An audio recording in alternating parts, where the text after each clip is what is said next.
Mushoku Tensei, Reencarnação do Desempregado. Volume 24. Capítulo 9. Excursão educacional de 4 dias à aldeia Superd. Voltei para a aldeia Superd com os 2 cavaleiros a reboque. Viajar com eles significava que não podíamos usar o círculo de teletransporte, então fizemos a viagem de um dia de volta a Ireliu de carruagem.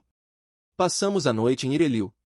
Eu queria pegar o Xande no caminho, mas ele disse que ainda não havia localizado nosso informante, então apenas trocamos relatórios de progresso. Desapontado que Giz havia nos evitado por tanto tempo, apressei-me. Depois de mais um dia, chegamos à aldeia do desfiladeiro Arfilirne. Como da última vez, estava cheia de pessoas. A velha estava repreendendo os mercenários com entusiasmo. Isso era esperado, dado que nem 10 dias se passaram desde a minha última visita. Eu queria tranquilizar a vovó de que estava tudo bem e que o povo da floresta estava seguro, mas ainda era um pouco cedo para isso. Haveria tempo depois que a festa de caça fosse desfeita.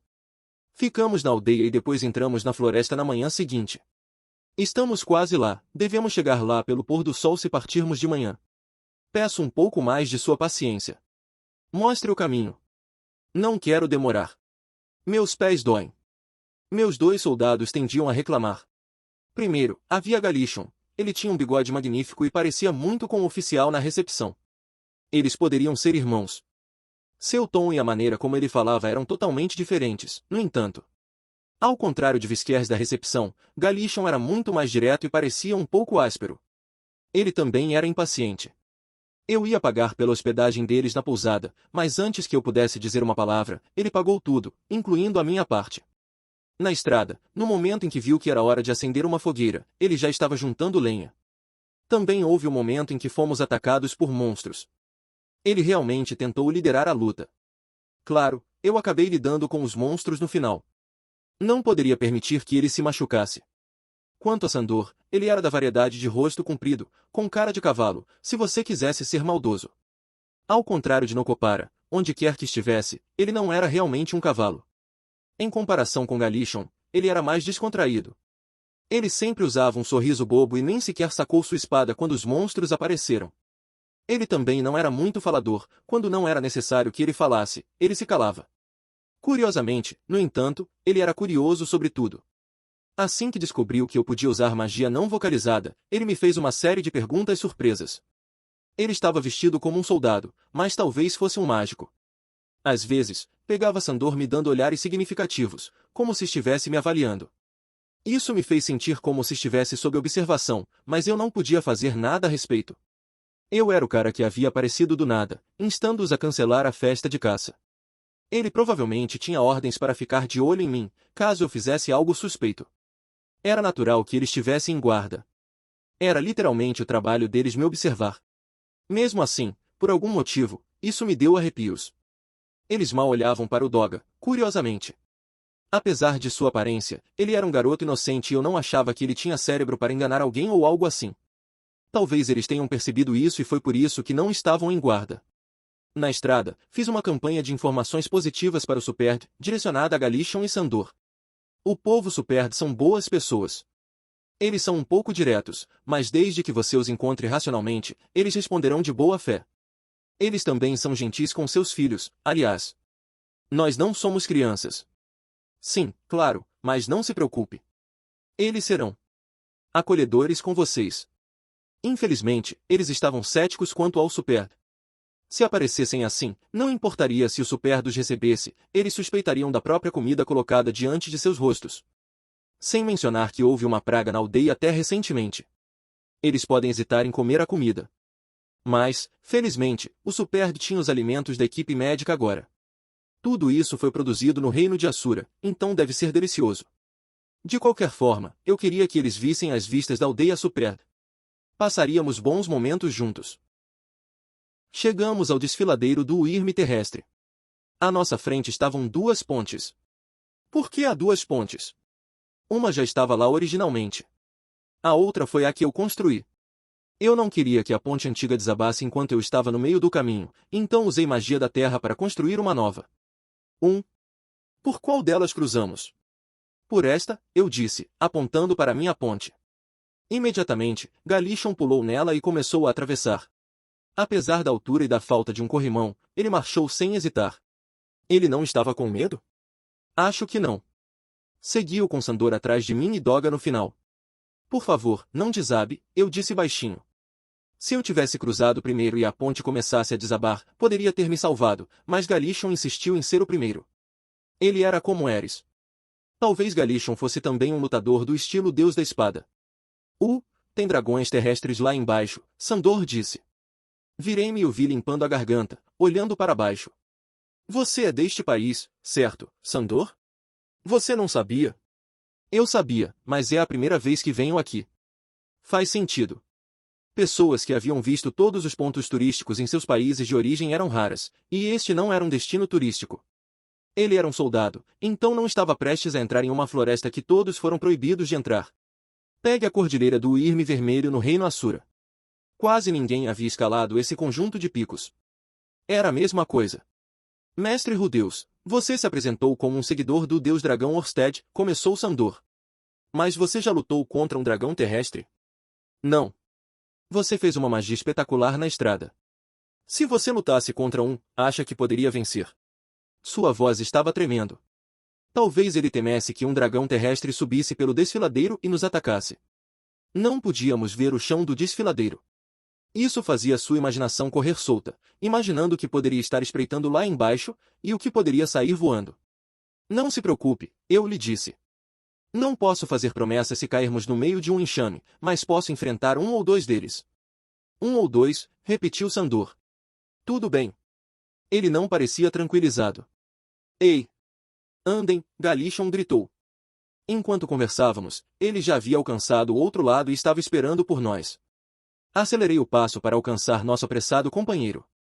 Uma vez que cruzarmos a ponte, estaremos praticamente em cima da aldeia Superd. Então, a verdadeira tarefa começaria. Bem-vindo ao tour educacional pela aldeia Superd, guiado por Rudeus Greira e seu assistente, Doga. Havia apenas 2 turistas. A aldeia Superd tem uma única entrada, com 2 guardas vigiando para impedir que monstros entrem. Os Superd têm um órgão sensorial único e, graças a isso, nunca perdem um intruso. Eles já estão cientes da nossa aproximação, mas você não tem nada com que se preocupar. Eles são uma raça muito amigável. Por que você está falando assim? Galichon perguntou com desconfiança. Estou explicando, eu respondi. Havia muito que você não podia entender apenas olhando, então eu tinha que explicar tudo o que eles não perceberiam. Para isso que o seu guia está aqui. É para isso que serve a apresentação. Podemos ver a entrada agora. Vocês veem? Aqueles são os Superd. Percebam como seus rostos estão voltados para cá mesmo ainda estando dentro da floresta? Apontei para a aldeia e os 2 soldados ficaram tensos. Eles eram Superd, de verdade. O cabelo deles é verde. Isso mesmo. Mas não há nada a temer. Vocês se dão bem com os ogros, com sua pele vermelha e chifres. O cabelo dos Superd é um pouco diferente, só isso. Por dentro, eles são como você, embora, como em qualquer tipo de povo, haja algumas diferenças culturais. Se vocês forem amigáveis, eles gostarão de vocês. Se forem hostis, os afastarão. Eles são como nós. Vejam, por favor. Enquanto eu falava, um dos guardas veio até nós. Primeiro, precisava que eles entendessem que Superd não eram diabos. Dizer olá com um sorriso e receber um sorriso de volta. Esse era o primeiro passo em boas relações humanas. Levantei a mão e cumprimentei o guarda. O guarda olhou-me duvidosamente, com a mão meio levantada. Ele se virou para olhar para o companheiro dele. Ops! Me empolguei um pouco. Desculpe. Estou aqui com enviados do reino de Beiril. Quero mostrar-lhes a aldeia. Poderiam nos deixar passar? Prossiga. Ruigerd nos contou sobre isso. Muito obrigado. Também gostaria de falar com o chefe, se possível. Muito bem. Vou avisá-lo. Um dos jovens guardas saiu correndo em direção à aldeia. Vimos ele partir, então eu disse, sigam-me. Galichon e Sandor entraram na aldeia lentamente atrás de mim, com expressões tensas. Eles estavam nervosos. Para que não se preocupassem demais, reduzi meu ritmo. Houve uma praga por aqui até alguns dias atrás, mas os humanos não a pegam. Eu não sabia disso com certeza. O Chasocas parecia curá-lo, mas eu não sabia se a causa era a Vita ou a praga. Talvez eu já estivesse infectado e, um mês a partir de agora, o reino de Beiril seria mergulhado em uma pandemia. Mesmo assim, eu ainda escolheria a sobrevivência dos Superd sobre o risco de infectar humanos que eu não conhecia. Eles estão preparando comida ali. Acho que estão fazendo jantar, considerando a hora. Aquele lugar ali é onde cultivam legumes. Do outro lado, eles estão abatendo os despojos da caçada. Veem a carcaça? É visível agora, mas é um monstro invisível. Eles não nos atacaram no caminho até aqui, mas eles estão na floresta. Os lobos invisíveis tornam-se visíveis depois de mortos por um tempo. Como o nome sugere, são lobos e são invisíveis. Somente os Superd podem caçá-los bem. O chefe e os outros precisariam se preparar, então os levei para dar uma olhada rápida pela aldeia, explicando enquanto andávamos. Nenhum dos Superd se aproximou de nós. Eu também não estava prestes a me aproximar deles descuidadamente. Vendo quão reservados estavam sendo, tive que me perguntar se isso não teria um efeito negativo na imagem mental que os soldados tinham deles. Eu estava preocupando-me demais. Tudo o que eles estavam vendo eram as cenas idílicas que você encontraria em qualquer aldeia e em qualquer lugar. Estava tudo bem. Todos nós estávamos bem. Há um homem da igreja Miris por ali. E um elfo. Cheguei e vi Cliff e Elinalise conversando sobre algo. Eles caminhavam e apontavam para um maço de papéis. Provavelmente ainda procurando a causa da doença.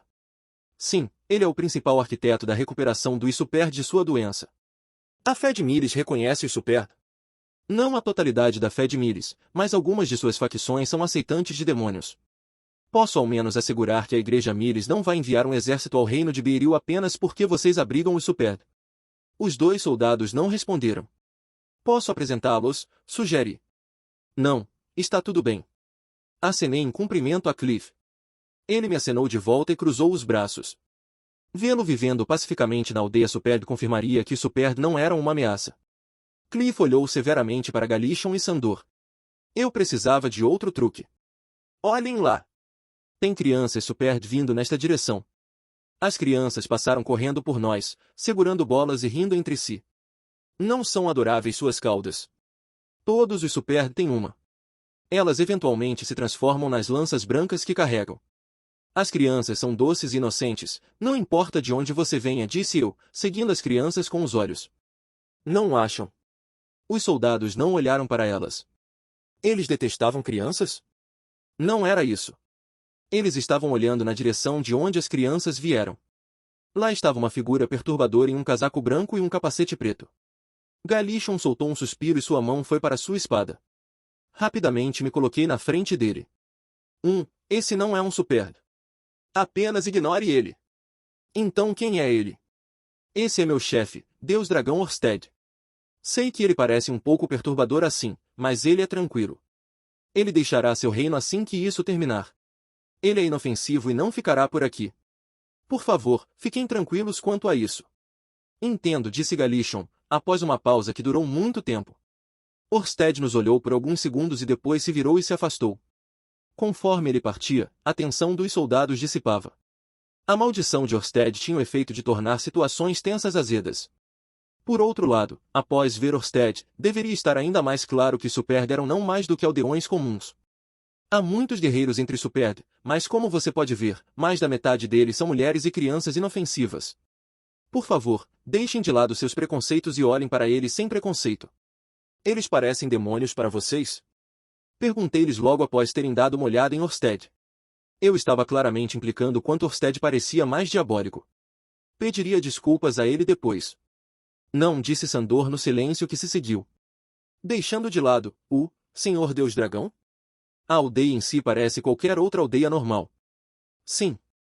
Parece a aldeia onde eu cresci, concordou Galishon. Independentemente de Orsted ter sido eficaz ou não, as impressões de Galishon e Sandor até agora não eram ruins. Notei o jovem guarda de antes vindo em nossa direção. O chefe os receberá, ele disse. Obrigado. Se os dois puderem me seguir, apresentarei vocês ao chefe. O chefe estava pronto para nos ver. Sentindo que este era um bom sinal, guiei os dois soldados ao local onde o chefe nos esperava. O chefe esperava em uma casa relativamente grande. Com o salão ainda sendo usado como centro médico, ele teve que fazer arranjos temporários. Havia 3 no total nos esperando, 2 dos 4 que estiveram lá na minha reunião com o chefe, mais Ruiger.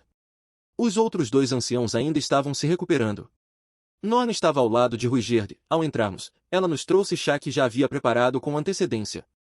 Minha irmãzinha era tão atenciosa, se posso dizer. Ela não teria tido a mente para fazer esse tipo de coisa antes. Supus que esses eram os frutos de uma educação formal. Bem, mestre Rudeus? Sobre o que vamos falar? Sobre a história do Superd, sua situação atual e seu pedido ao reino. Muito bem. Após a modesta acolhida, a reunião ocorreu de forma relativamente amigável. O chefe do Superd falou e os soldados ouviram sobre o passado, presente e futuro da tribo Superd, e seu pequeno desejo de viver em paz sem fazer mal a ninguém. Conforme o tempo passava, os soldados também relaxavam. A aldeia era tranquila e a maneira do chefe era gentil. Até Ruigerdo estava fazendo o melhor para baixar a guarda. Muito bem. Relataremos tudo isso a Sua Majestade, exatamente como ouvimos, disse Sandor. Não se preocupem, não vamos decepcioná-los. Com isso, a reunião chegou ao fim. Os soldados passaram a noite na aldeia. Partiriam para casa no dia seguinte. Eu os alojei na casa que nos haviam emprestado para Chandler e Doga. Doga e eu também ficaríamos lá. Norne estava com Ruigerdo o tempo todo. Ela estava praticamente grudada nele, era como se ela estivesse atrás de algum lembrete de Paul. O que acharam da aldeia Superd? Perguntei-lhes antes de irmos para a cama. Foi uma jornada mais frutífera do que eu esperava, disse Galishon, e Sandor concordou. Ambos pareciam felizes. Sempre ouvi que os Superd eram demônios. Mas é diferente quando você vê com seus próprios olhos, não é? É uma aldeia regular. Com uma ótima comida. Ainda não estou convencido sobre esses monstros que você não pode ver, no entanto. Lobos invisíveis, não era. Mas a floresta estava estranhamente quieta. Mais silenciosa do que a floresta perto da capital, onde entro regularmente para caçar.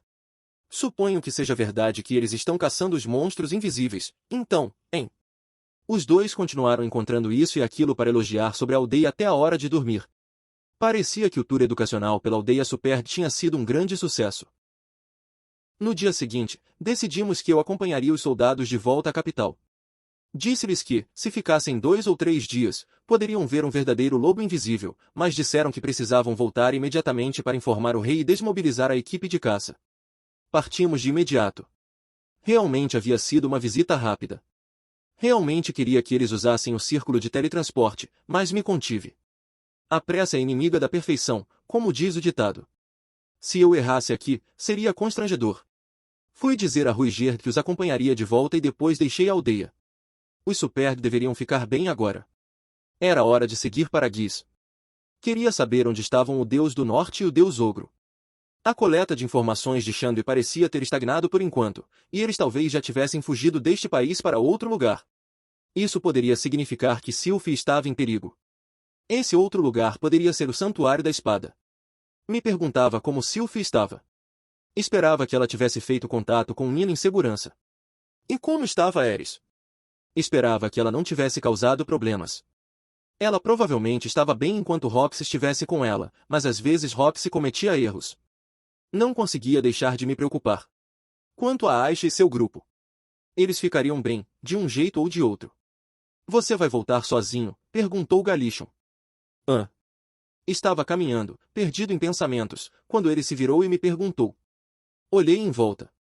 Galishon, Sandor e eu. Aquele cavaleiro? Ele estava dormindo profundamente quando partimos. Nem mesmo roncando, disse Sandor, e percebi que Doga não estava conosco. Não tinha percebido. O cara era enorme, mas não tinha presença. Além disso, ele tinha se atrasado? Bom, de qualquer forma, disse eu despreocupadamente, por favor, não se preocupem. Serei capaz de protegê-los perfeitamente, mesmo sozinho. Os outros dois trocaram olhares. Não pareciam convencidos. Não se preocupem, isso não era um problema. Se chegasse a uma luta, a presença de Doga não faria diferença. Também me disseram para não ficar sozinho, a propósito. Eu poderia fazer esses dois esperarem por mim em uma fortaleza da terra enquanto eu ia pegar Doga, mas íamos nos encontrar com Chandler na segunda cidade de Irel. Percebi que a floresta se abriu em uma clareira. Tínhamos chegado ao desfiladeiro Arfilirme. À nossa frente estavam 2 pontes. Perfeito. Do outro lado da ponte, havia poucos lobos invisíveis, então era relativamente seguro. Eles poderiam esperar por mim assim que cruzássemos para o outro lado. Eu vou primeiro, disse Galishon, como se fosse a ordem natural. Sandor e eu o seguimos. Talvez eu devesse ficar atrás para garantir que eles não caíssem, pensei. Mantive-me alerta, pronto para agir caso algum deles caísse. De repente, Galishon parou. O que foi? Perguntei. Galishon virou-se. Seu rosto estava em branco. Não combinava com seu magnífico bigode. Você vai fazer isso? A pergunta foi direcionada a Sandor. Virei-me e o vi dar de ombros. Ele é todo seu. Vá em frente. Desculpe. Do que eles estão falando? Pessoal, se vocês têm algo a discutir, não podem esperar até cruzarmos a ponte, sugere. Ah. Galishon exalou algo parecido com um suspiro, em seguida, moveu sua mão direita para o pulso esquerdo. Enquanto me perguntava o que estava acontecendo, ele enfiou o dedo na manopla e lentamente retirou a luva. Pensei que você perceberia, ele comentou. Meu coração batia forte no peito. Lá no dedo dele estava um anel. Um anel que eu reconhecia. Quando vi Cliff Grimor com aquele olho de identificação, fiquei apreensivo. Sem as luvas, ele teria nos descoberto. Virei-me e vi que Sandor também havia retirado sua luva. Ele usava o mesmo anel. O anel que reconheci porque era o mesmo que o anel no meu dedo. O implemento mágico do reino Asura que mudava seu rosto. Galishon deu um suspiro profundo. Essa teatralidade estúpida. Meus ombros estão todos tensos, ele disse, depois tirou o anel. Diante dos meus olhos, seu rosto começou a mudar. Seu bigode desapareceu e foi substituído pelo rosto de um homem de meia idade na casa dos 40. Um rosto como de um lobo faminto que combinava com seu jeito de falar. Ele era uma pessoa completamente diferente. Tenho uma mensagem de Giz, não suponha que qualquer item mágico seja único, disse Sandor. Virei-me para ele e vi que seu rosto também havia mudado. Ele não tinha mais cara de cavalo. Agora era um garoto com cabelos pretos e um rosto ainda arredondado com os últimos traços de gordura de filhote. Devo dizer que estou decepcionado. Eu tinha grandes esperanças depois que você derrotou Albert. Fiquei sem palavras. Minha boca estava seca. Tanto Galishon quanto Sandor me olharam com hostilidade assassina. Giz disse, se você colocar o chefe em um local apertado com terreno irregular, todos os truques dele irão falhar. Não esperava que você entrasse tão facilmente e se deixasse ser cercado. Quem são vocês? Eu gaguejei. Não sei se já havia adivinhado até aquele momento ou não. Galfalion, lutador do estilo do Deus da Espada. Eu sou o terceiro Deus do Norte, Kalman, Alexander Rybak. Ambos falaram ao mesmo tempo. O ex-Deus da Espada, Galfalion, e o Deus do Norte, Kalman. Eles tinham usado o nome de Giz. Eles eram inimigos. Estes dois eram meus inimigos. No momento em que tive certeza disso, alcancei minha cintura e pressionei o botão para liberar o pergaminho da armadura mágica versão 1. Mas meu braço não se moveu. Assisti meu braço direito cair diante dos meus olhos, atingir a ponte, em seguida, mergulhar no desfiladeiro. Galishon, quero dizer, Galfalion, tinha sua espada desembainhada. Ele cortou meu braço, percebi, muito tarde. Ah! Finalmente, uma onda de dor excruciante passou por mim. Tentei cobrir o toco do meu braço direito, meu braço esquerdo também não se mexia. Não se mexia. Ele não estava lá. Desaparecido. No canto do meu olho, vi meu braço esquerdo cair no desfiladeiro. Então essa é a sua verdadeira face, hein? Nada mal. Bem mais bonito do que aquela máscara que você usava antes. Gal olhou para o meu rosto e riu. Quando meu braço caiu, o anel deve ter parado de funcionar. O chefe lança magia com as mãos. Corte-as e talvez você consiga detê-lo, Sandor acrescentou. Sangue jorrava dos tocos dos meus dois braços. Ele estava certo. Não podia usar magia. Era como se os circuitos que disparavam minha magia estivessem nesses braços, e ela não saísse. Poderíamos tê-lo derrotado sem tudo isso, não poderíamos? Não, nunca se sabe o que pode acontecer quando você luta de forma justa. Giz estava sendo realmente cauteloso. Não acho. Quando ele tinha aquele guarda-costas, Doga, era uma coisa. Duvido que eu perderia para ele sozinho. Minha magia não saía de meus braços. Ao perceber isso, comecei a enviar energia mágica para a armadura mágica. Epa! Aumentei a saída dos segmentos das pernas, em seguida, me virei. Mirando em Sandor, me lancei. Não estava atacando. Estava mirando atrás dele, para passar por ele e voltar à aldeia dos Super. Algo me atingiu nas costas. Era uma espada, eu sabia disso. Um corte que atravessou a armadura mágica como manteiga. A espada da luz. Meu tronco foi dividido em dois, ou foi? Achei que era, mas depois sentir um impacto nas minhas costas não fazia muito sentido. De repente, me senti sem peso. Eu estava caindo.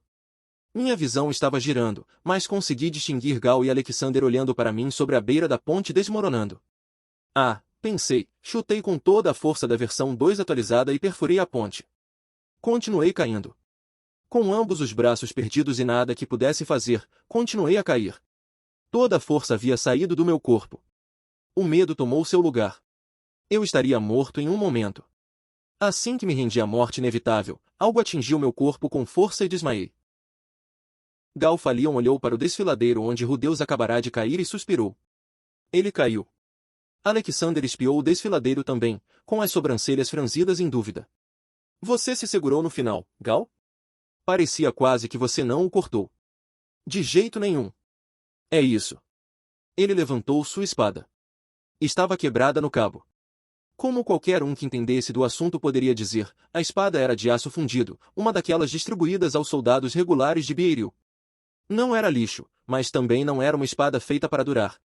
A armadura daquele desgraçado era muito mais resistente do que eu pensava. Seja como for, Gal Falion era um mestre da lâmina, e um artesão nunca culpava suas ferramentas.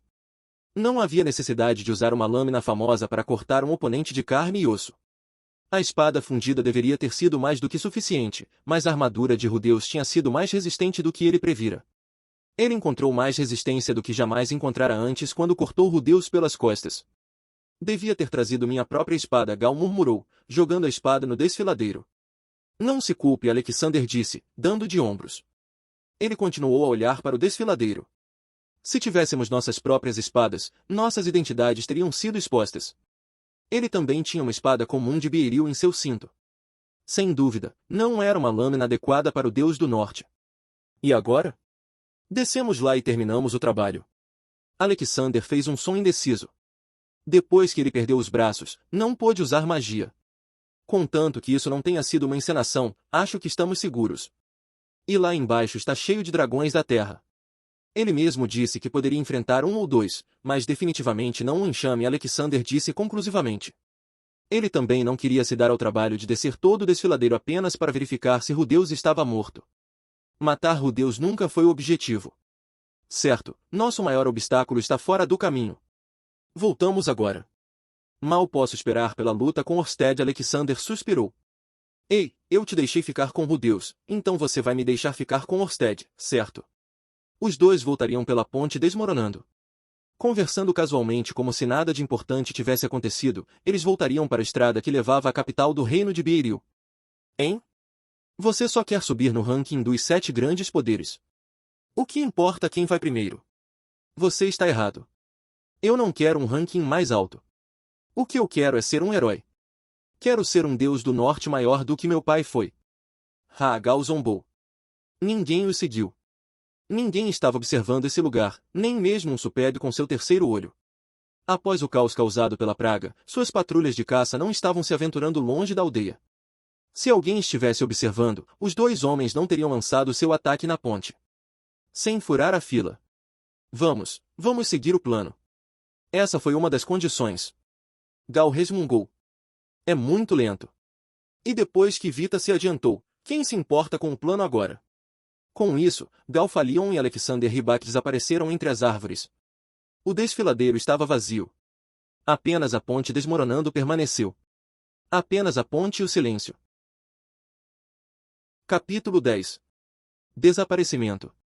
Na cidade mágica de Sharia, em um escritório nos arredores da cidade, uma jovem elfa estava copiando palavras escritas em um tablet de contato para o papel. Seu nome era Fariastia, Fari para os amigos. Um certo executivo da empresa ainda não conseguia lembrar o nome dela. Sem o conhecimento de Rudeus, Fariastia era o verdadeiro nome da pequena senhorita elfa, a recepcionista. Ela estava encarregada enquanto o CEO estava fora do escritório. Certo, disse o Fiat. Nina está grávida, então ela não poderá nos apoiar. Estou indo para o reino de Beiril agora. Acho que devo encaminhar isso. Seu trabalho era pegar todas as informações que todos enviavam e copiá-las em papel para Rudeus e Orsted quando eles voltassem. No entanto, quando a mensagem era urgente, ela tinha permissão para usar seu próprio critério para encaminhá-la a outro tablet. O fato é que essas comunicações estavam cheias de palavras como Deus e Rei, então era difícil para uma garota comum de classe média decidir o que era importante. Ok, vamos encaminhar. Foi Aisha quem a escolheu para o trabalho. Aisha a contratou com base em critérios rigorosos por meio de um rigoroso processo de seleção. Você pode pensar que qualquer um poderia fazer o trabalho administrativo de Orsted, mas sua posição lidava com grandes volumes de informações que não poderiam vazar. Faria nasceu na capital do reino de Hanoa. Seu pai era um elfo que tinha sido um aventureiro errante. Sua mãe era uma humana, filha de mercadores ricos. Ela era a mais nova de 3 irmãos. Como era uma menina, não foi ensinada a ser uma mercadora, e por isso nunca aspirou a isso. No entanto, correndo pela casa de um mercador desde a infância, ela cresceu observando mercadores astutos. Esse histórico seria útil mais tarde. Quando começou na Universidade de Magia, fez uma aula ministrada por um agente de inteligência por capricho e obteve notas excelentes. Foi essa característica que chamou a atenção de Aisha. Havia outros mais habilidosos em lidar com informações, mas ela foi a escolha de Orsted. Na estimativa de Orsted, as chances dela se tornar sua inimiga eram baixas. Primeiro vou enviar isso para a aldeia Superd. E depois disso? Ah, Eris. Talvez Eris fique feliz em saber que Nina está grávida, ela murmurou para si mesma enquanto estava sentada em um canto do escritório do CEO, tablet de contato à sua frente. Ela trabalhou nele, cristal mágico em mãos, enviando mensagens para a aldeia Superd, a terceira cidade, Ireliu. Uma sombra caiu sobre suas costas. Ufa, pronto, hein? Faria se virou e ficou boquiaberta. Uma enorme figura preenchia sua visão. Ah, eu. Você veio, ver o Sr. Orsted. Diante dela estava um corpo como um tambor de aço com 2 braços grossos como troncos de árvores brotando dele. Ela viu pele vermelha brilhante, chifres massivos e uma mandíbula como uma panela da qual 2 longos presas se projetavam. Um ogro. Orsted, mulher, o ogro grunhiu. Desculpa. Quando Faria hesitou, o ogro balançou o braço. Estrondo. O tablet de contato saiu voando. Ele, e a parede do escritório do CEO. Inimiga? Lute comigo? O ogro cerrou o punho, e então atirou em Faria. O punho preencheu sua visão, era enorme, 2 vezes o tamanho de sua cabeça. Pelos cresceram na parte de trás de sua mão e dedos grossos. Os calos em torno de suas juntas implicavam uma longa história de violência. Depois de ver a parede atrás dela pulverizada, ela sabia o que aconteceria se aquele punho a atingisse. Eu não sou. Faria gritou, finalmente, enquanto caía no chão. Toda a força tinha saído de suas pernas, como se tivessem sido pulverizadas também. Ela não conseguia fugir. O único pensamento em sua mente era que ela não queria morrer. Então você, saia. Você não luta, eu não luto. O ogro sorriu, então estendeu a mão para ela. Faria se encolheu diante da mão aberta e esticada. Por uma fração de segundo, ela pensou que ia ser esmagada até a morte, mas então o ogro a pegou com uma gentileza inesperada e a jogou para fora do buraco que ela acabará de fazer. Ah! Faria foi atirada do escritório a uma velocidade assustadora, quicou 2 vezes, rolou e, finalmente, parou. Ai! Cada centímetro dela doía. Seu cérebro dizia que ela tinha que correr, se não corresse, seria morta. Seu corpo gritava que não queria morrer. Sua boca não produzia palavras, apenas guinchos patéticos. Bater no chão parecia ter chocado suas pernas de volta à vida. Tremendo, ela se levantou como um cordeiro recém-nascido. Ela correu alguns passos, depois caiu. Ela tentou mais 3 vezes, depois ouviu um estrondo ensurdecedor atrás dela. Ela se virou. As paredes do escritório desmoronaram. O ogro vermelho atacou o prédio, enviando pedras e madeira voando até que não restou vestígio de sua estrutura original. Faria esqueceu de correr. Ela olhou em choque total enquanto o escritório era reduzido a um monte de escombros. Não havia nada que ela pudesse fazer a não ser assistir, atormentada por sua impotência. Ela orou para que o ogro vermelho não emergisse dos escombros. Orou para que ele não viesse para cá, mesmo quando o barulho diminuiu e seus arredores caíram em silêncio mais uma vez. Ela continuou orando até que um transeunte, vindo ver o que estava fazendo todo aquele barulho, veio e a levou. Naquele dia, todos os círculos de teletransporte desenhados por Rudeus Greira pararam de brilhar. Rox e Eris estavam na floresta. A terceira cidade de Eirulil era um porto. Como regra, os oceanos deste mundo eram província dos Sereianos ou dos Homens-Peixe, que juntos formavam a tribo do oceano. Exceto por áreas determinadas de água, era proibido até mesmo atravessar para os habitantes terrestres. Pescar nas proximidades de algumas cidades portuárias era tolerado, mas a tribo do oceano afundaria o barco de qualquer um que se aventurasse além desses limites. As coisas eram um pouco diferentes em Eirulil. O trecho de oceano entre a terceira cidade de Eirulil e a Ilha do Ogro pertencia ao reino de Biiril. Quando o reino foi fundado, eles expulsaram os homens-peixe da área e a reivindicaram. Desde então, a indústria da pesca prosperou na terceira cidade. Havia frutos do mar à oferta aqui que não podiam ser encontrados em nenhum outro lugar. Pelo menos, em teoria. Estou ficando enjoada de peixe. É tudo que temos comido ultimamente. Sério?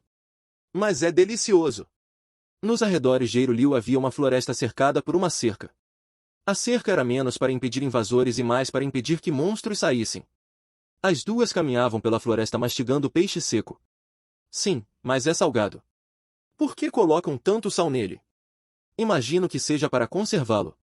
Por que eles simplesmente não o conservam com magia de gelo, como Rudeus faz? Magia de gelo não é algo que qualquer um possa usar, Roxy disse, rindo um pouco das reclamações de Ares. Ares normalmente não era de reclamar da comida, mas era verdade que elas haviam comido muito peixe salgado. Apesar da reputação da cidade por seus excelentes frutos do mar, elas não encontraram nada fresco em Eirulil. A razão para isso logo se tornou clara. Era a Ilha do Ogro, que ficava a um dia de viagem de barco da terceira cidade. Os homens da Ilha do Ogro eram excelentes pescadores. Normalmente, eles trabalhavam com os humanos para pescar ao redor de sua ilha. No momento, os homens ogros não estavam pescando. Eles continuavam dizendo que uma batalha estava chegando e estavam se preparando. Por causa disso, o suprimento estava menor do que o usual no porto. Roxy e Ares rapidamente descobriram por que os ogros estavam se preparando para a batalha. Eles iam se juntar ao grupo de caça por ordens de seu líder, o Deus Ogro. O Deus Ogro Malta estava na segunda cidade de Irel. Agora, elas estavam indo para a caverna onde estava o círculo de teletransporte para contar a Rudeus o que tinham aprendido. Elas estavam um pouco atrasadas em enviar a mensagem, mas quando checaram o tablet de contato pela última vez, haviam boas notícias. A tribo Superd estava a caminho da recuperação e as negociações com o reino correram bem. Elas não voltariam e encontrariam tudo em chamas depois disso. A tribo Ogro protege o reino de Biiril. Suponho que esse acordo ainda esteja em vigor. Não entendo por que ele está na segunda cidade e não na capital ou na terceira, no entanto. Diz deve estar em movimento. Ainda é cedo para afirmar isso com certeza. O deus do ogro pode estar apenas inspecionando o local por conta própria. Ainda há uma chance de ganharmos sua aliança, então não podemos antagonizá-lo, disse Roxy, mas ao mesmo tempo, ela sentiu que algo não estava certo. Eles podiam ver que ele não estava agindo como de costume. Era o plano do inimigo? Ou eles simplesmente não estavam vendo o quadro completo? Pelo menos as coisas estavam indo bem. Rudeus salvou a aldeia Superd, e agora os Superd eram seus aliados. Roxy e Ares podem não ter conseguido obter nenhuma informação sobre Giz, mas elas localizaram o deus do ogro. Roxy não tinha motivo para pensar assim, mas ela se perguntou se talvez a Noba tivesse descoberto algo sobre o deus do norte na capital. As coisas estavam indo tão bem que ela suspeitava que ele poderia ter. Ao mesmo tempo, ela sentia um inexplicável pressentimento. Depois de pensar sobre isso por dias, ela decidiu que a lembrava do medo que sentirá quando estavam presas no labirinto de teletransporte. A sensação de que tudo parecia estar indo bem, mas elas haviam perdido algo importante. Sempre que uma tarefa estava indo bem para ela sempre se atrapalhava. Ela estava bem ciente disso. Ei, Roxy. Depois que esse relatório estiver pronto, que tal irmos nos encontrar com Rudeus? Você nunca desiste disso, não é, Ares? Eu só quero ver Ruiger já. Vou te apresentar a ele. Eu já o conheci uma vez antes. Roxy balançou a cabeça com um sorriso irônico. Rudeus e Ares não tinham medo dos Superd de forma alguma. Ela sabia intelectualmente que Superd não eram os demônios de que se falava, mas não importava o que ela fizesse, ela ainda se enrijecia ao ouvir falar deles. Desde que podia se lembrar, ela ouvirá a velha história sobre eles. Mesmo assim, ela teria que encontrá-los. Rudeus e Ares eram gratos a Ruiger. Ele era seu antigo companheiro. Ela deveria se apresentar a ele, mas ainda não conseguia impedir que seu coração tremesse de medo. Se ela apenas o encontrasse, conversasse com ele, passasse um tempo com ele, isso certamente mudaria, mas e se não mudasse? Esse pensamento devia ser de onde vinha o medo. Talvez você esteja certa. Pode ser uma boa ideia irmos à segunda cidade enquanto temos a chance de encontrar o deus Ogro Malta. Ele pode se mudar em breve. Elas tinham aprendido tudo o que podiam na terceira cidade no momento. Talvez não fosse ruim deixar seu posto por um tempo e visitar a aldeia Superd. Com esse pensamento, Roxy parou diante da caverna onde haviam montado o círculo de teletransporte. Sua entrada era um buraco apenas grande o suficiente para uma pessoa entrar agachada, camuflada com galhos e outras folhagens. O habitante original, um urso, as havia atacado quando passaram perto dele, então Ares o matou e elas o comeram. O tamanho e a localização da caverna eram perfeitos, então elas a reutilizaram. Elas afastaram os galhos que escondiam a entrada e entraram. Tinha cerca de 20 metros de profundidade e era decentemente espaçoso. O único problema era o cheiro de urso. O círculo de teletransporte e o tablet de contato estavam bem no fundo. Havia algo um pouco estranho sobre o círculo. Estava no meio de uma floresta, um lugar saturado de energia mágica. Deveria estar brilhando em azul, em um estado de ativação constante. Por algum motivo, estava escuro. O que está acontecendo? Disse Ares. Dê-me um minuto. Mantendo a calma, Roxy examinou o círculo mágico, pensando que talvez ela tivesse cometido um erro. O circuito estava com defeito, tinha que ser isso. Mas ao examiná-lo, ela não viu problemas. Ele estava funcionando bem até o outro dia, e não havia sinais de alguém entrar na caverna. Ei, isso também não está funcionando, Ares chamou. Roxy olhou para cima e viu Ares agachada ao lado do tablet de contato. A luz também havia saído do tablet. Roxy correu até lá e tentou inserir magia junto com uma sequência aleatória de caracteres. Ele não respondeu. Roxy ficou ali, sem saber o que fazer. Como isso pode ter acontecido? Ela disse no ar. Isso estava errado. O círculo de teletransporte era uma coisa, mas Orsted havia feito o tablet de contato. Ela ajudou a replicá-los. Era inconcebível que eles pudessem ser defeituosos. Eles não parariam de funcionar assim. Isso é óbvio, disse Ares. Ela não estava confusa. Ela sabia o que causou isso? Roxy olhou para ela com uma expressão interrogativa. Ares cruzou os braços. Olhando para o tablet de contato, ela anunciou: algo aconteceu. Sim, isso é. Se nada tivesse acontecido, isso não teria. Roxy começou a dizer, então percebeu. Algo tinha acontecido. Onde? Não aqui. Não havia sinais de que alguém estivesse aqui. A entrada estava perfeitamente escondida. Nem homem nem fera haviam entrado na caverna. Deve ter sido em outro lugar, então. Ambos os círculos de teletransporte e os tablets de contato precisavam de uma contraparte para funcionar. Se você perdesse um, o outro pararia automaticamente de funcionar. Não havia nada de errado com os que elas tinham aqui. E os que eles conectavam? Algo aconteceu em Sharia. O rosto de Lara apareceu na mente de Roxy, seguido por todas as outras crianças.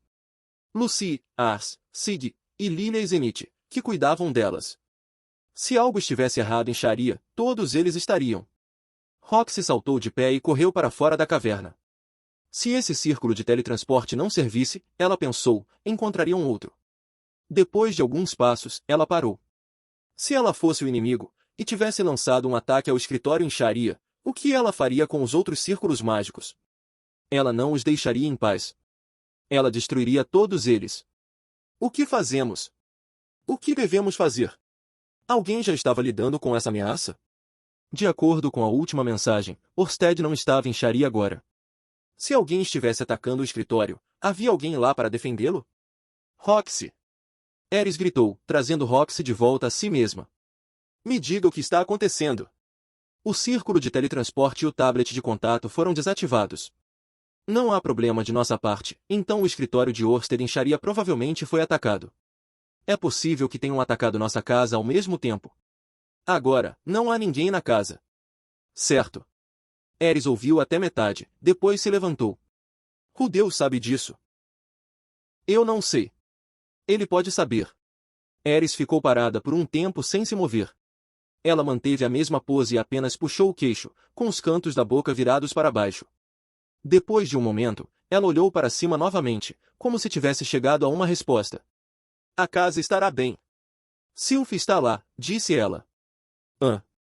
Roxy a encarou. Sylph foi para o Santuário da Espada. Sylph disse que quando Rudeus está fora, ela vai proteger a casa. Então está tudo bem. Roxy não respondeu. Isso é absurdo, ela pensou. Ela não pode realmente pensar. Mas então ela refletiu novamente. Eles não sabiam quando o círculo de teletransporte tinha sido desativado. Sylvie não estava usando um círculo de teletransporte no escritório. Ela tinha usado as antigas ruínas de teletransporte. Mesmo que ela não pudesse se juntar a eles no reino Bieril, ela poderia voltar para Sharia. Tudo o que eles podiam fazer era deixar nas mãos dela. Você está certa, ela disse. Havia também Perúbios. Rox era um demônio, então ele era frio com ela, mas ele era próximo de Rudeus. Ele até deu a Sig um nome de sua própria criação. Ela não podia adivinhar o que ele faria, mas havia um apito na casa para chamar seus servos. Se algo acontecesse, Lilia o usaria. Isso não era tudo. Rudeus tinha convocado Léo caso algo assim acontecesse. Se ele não fizesse nada agora, qual era o ponto de tê-lo? Havia muitas medidas de segurança em vigor. A banda mercenária ainda estava lá, assim como os artesãos na loja Zanoba. Se chegasse a isso, os professores da Universidade de Magia ajudariam também. Tudo isso a fez se sentir um pouco melhor. Eles apenas tinham que seguir em frente. Ela e Eris podiam fazer isso agora. Certo, vamos, disse Eris. Sim, vamos. Não havia mais nada que elas pudessem fazer aqui. Roxy não precisava que ninguém lhe dissesse o que elas podiam fazer. Elas tinham que levar as informações que tinham para as pessoas que precisavam delas. Ela estava com medo por seus filhos em Sharia, isso era natural. Se fosse possível, ela e Eris teriam se apressado para voltar para casa. Ambas lutaram contra esse impulso, e elas começaram a se mover. Elas se apressaram para onde Rudeus estava. Para a aldeia Superd. Zanoba estava em pânico. Rudeus não havia voltado. A partida da expedição de caça estava se aproximando, e o dia da sua partida se aproximava. Rudeus havia partido animado para a aldeia dos Superd.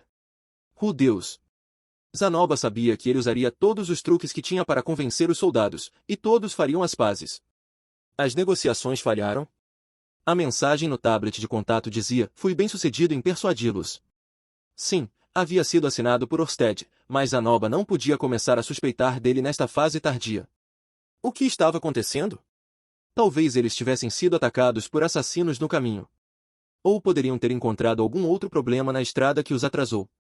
Ele certamente não se sentiu tão à vontade que parou para ver as vistas na segunda cidade? Não, isso era absurdo. O fato era que, se nada mudasse, a expedição de caça partiria em 10 dias. Devo esperar? Ou devo agir? Zanoba pensou. Eventualmente, ele decidiu agir. Ele teleportaria para a aldeia dos Superd e descobriria o que realmente estava acontecendo.